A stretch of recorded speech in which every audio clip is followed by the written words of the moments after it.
Ever wonder how we know the medicines and supplements we take are actually safe? Yeah. Like really safe. Yeah, it's a good question, especially since these products are made with such complex machines, right? Exactly. So today, we're going deep on something called equipment qualification. It's kind of technical, I'll admit, but But it's how we know those machines are doing what they're supposed to. exactly. It's used in all sorts of industries, Hmm. but we're focusing on pharmaceuticals and supplements today. And we'll break it down into three key stages.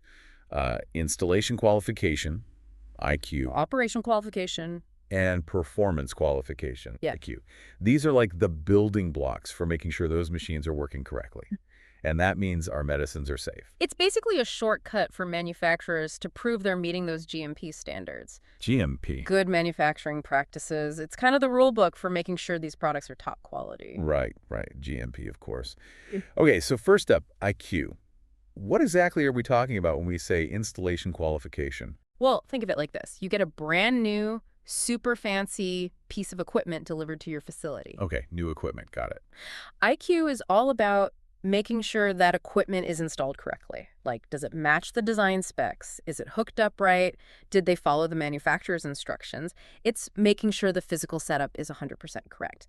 And actually, a surprisingly common issue we see Oh, is that people don't always think about the building itself, the facility's infrastructure, when they're designing the process. interesting. Yeah, so they end up having to do all sorts of expensive retrofits during IQ.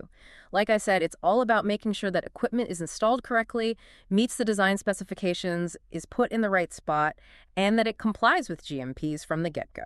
So it's like more than just putting the pieces together. It's about the whole picture. Exactly. It starts way before the equipment even arrives. That's a good point. Yeah. So what are some of the things they actually do during IQ? I mean, what does that process look like? It's pretty detailed. First, you've got to verify everything against the design specs. Think of it as a giant checklist. Are all the parts there? Are they the right types?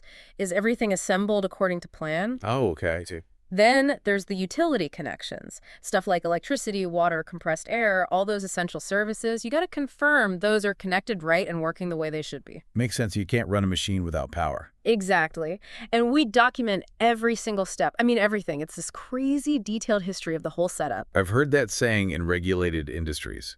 If it isn't written down, it didn't happen. Oh, that's so true. It's a core principle of good documentation practices, or GDP, and even the materials used in the equipment matter. Oh, right. Like what it's made of. Yeah, there's actually a section in the Code of Federal Regulations, 21 CFR 211.65, that specifically talks about that. Basically, any surface that touches the product can't change the product in any way. It can't affect the safety, the strength, the quality, any of that. Well, it's got to be made of the right stuff. Exactly. Okay, so IQ is about getting that foundation right, making sure everything's in the right place, connected properly, made of the right materials, and meticulously documented. Right. You can't expect a machine to work reliably or make a quality product if it's not installed properly to begin with. Makes sense. So equipment's in, connections are good, paperwork is done.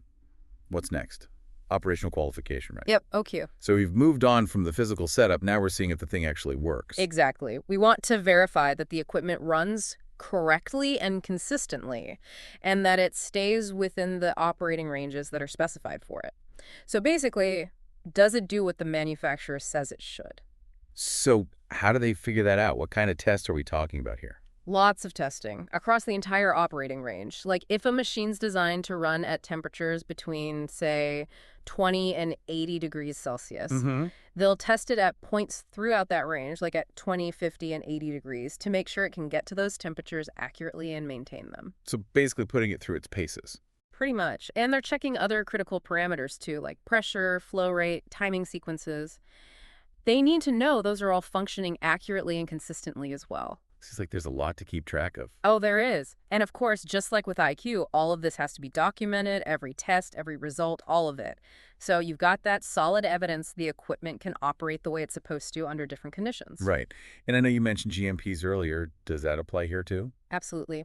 This whole idea of carefully monitoring factors to prevent issues is a big part of GMPs.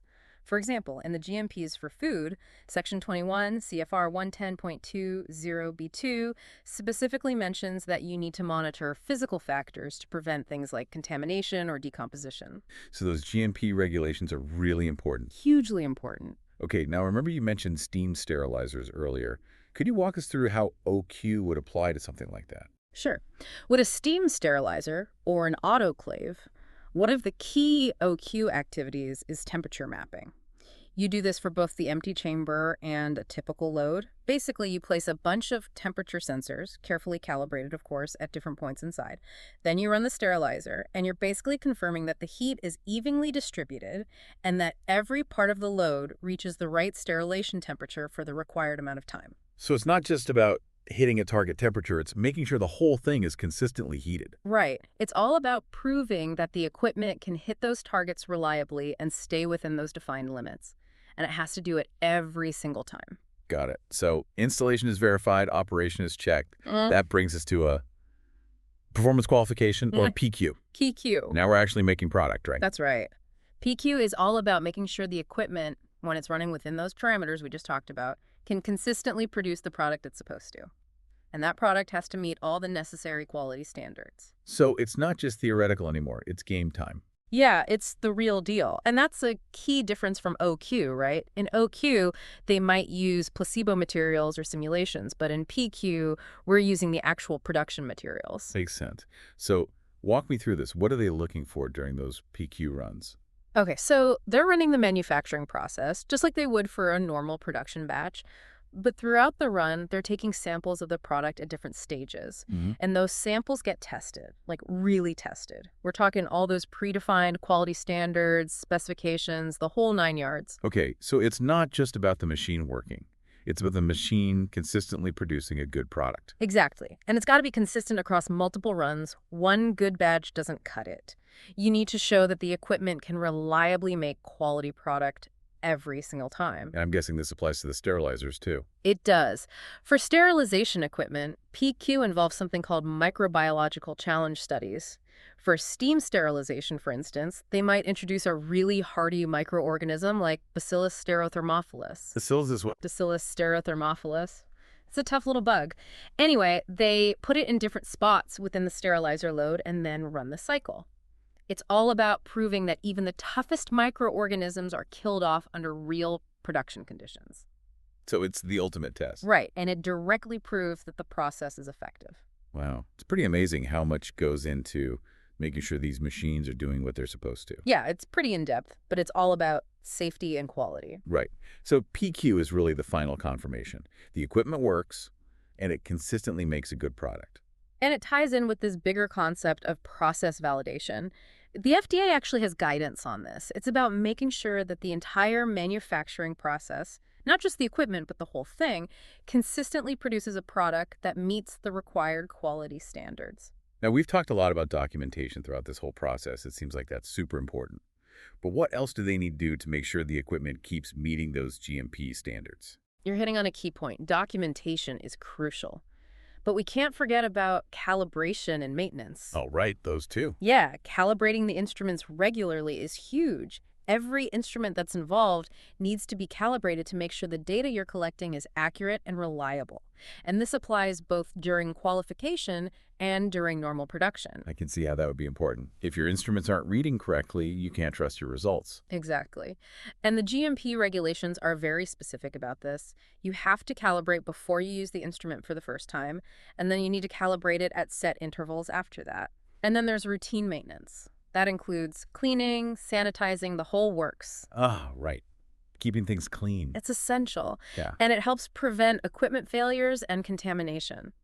The GMPs also have specific rules about maintaining, cleaning, and sanitizing equipment. Sometimes you even have to take the equipment apart to clean it properly.